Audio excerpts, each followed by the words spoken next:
بسم اللہ الرحمن الرحیم۔ حضرات محترم، میرے بھائی بہنوں اور بیٹیوں، آج میں آپ کے سامنے ماہ سفر کے احکام بیان کرنے لگا ہوں۔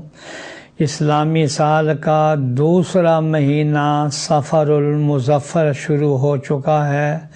مشرکین ماہ سفر کو نحوست والا مہینہ سمجھتے تھے اور اس میں کوئی نیا کام شروع نہیں کرتے تھے۔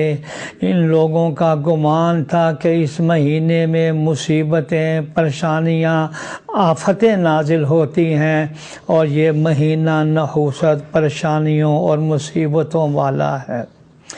اسی جہالت کے نتیجے میں آج کچھ لوگ اپنے باطل خیال میں اسی بات کو پیوست کیے ہوئے ہیں کہ سفر کا مہینہ نحوست کا مہینہ ہے، اس مہینے میں بلائیں اترتی ہیں، مصیبتیں نازل ہوتی ہیں۔ بعض لوگ ماہ سفر میں شادی بیان نہیں کرتے، سفر کرنے سے گریز کرتے ہیں۔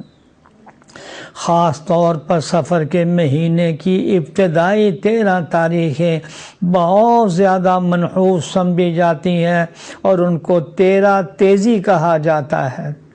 اور قابل افسوس بات یہ ہے کہ یہی نظریہ نسل در نسل آج تک چلا آ رہا ہے، حالانکہ سرکار دو عالم صلی اللہ علیہ وسلم نے بہت ہی صاف اور واضح الفاظ میں اس مہینے اور اس مہینے کے علاوہ پائے جانے والے توہمات اور قیامت تک کے باطل نظریات کی تردید اور نفی فرما دی، اور اعلان ارشاد فرما دیا، لا عدوى ولا سفر ولا حامہ۔ یہ میں بخاری شریف کی عبارت سنا رہا ہوں، جس کا مفہوم یہ ہے کہ اللہ تعالیٰ کے حکم کے بغیر ایک شخص کی بیماری کے دوسرے کو خود بخود لگ جانے کا عقیدہ، اور خاص طور پر ماہ سفر میں نحوست ہونے کا عقیدہ اور ایک مخصوص پرندے کی بدشگونی کا عقیدہ، سب بے حقیقت باتیں ہیں۔ مذکورہ حدیث سے ثابت ہوتا ہے کہ اسلام میں اس قسم کے فاسد و باطل خیالات و نظریات کی کوئی گنجائش نہیں۔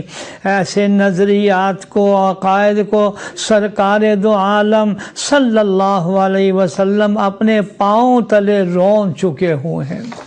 ماہ سفر کے متعلق نحوست والا عقیدہ پھیلانے کی خاطر دشمنان اسلام نے سرکار دو عالم صلی اللہ علیہ وسلم کی طرف منسوب جھوٹی روایات پھیلانے جیسے مکروہ اور گھنونے افعال سے بھی دریغ نہیں کیا۔ وہ من گھڑت حدیث یہ ہے، من بشرنی بخروج سفر بشرتہ بالجنہ۔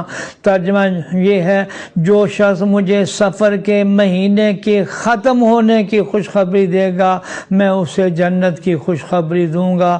استغفر اللہ، استغفر اللہ۔ اس روایت سے استدلال کرتے ہوئے سفر کے مہینے کو منحوس سمجھا جاتا ہے۔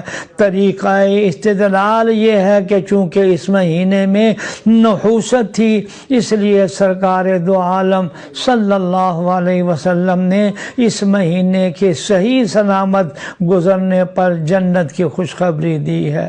تو حضرات محترم، جان لینا چاہیے یہ حدیث موضوع ہے، گھڑی ہوئی ہے، اس کی نسبت حضور صلی اللہ علیہ وسلم کی طرف کرنا جائز نہیں۔ چنانچہ ائمہ حدیث نے اس من گھڑت حدیث کے موضوع ہونے کو واضح کرتے ہوئے اس عقیدے کے باطل ہونے کو بیان کیا ہے۔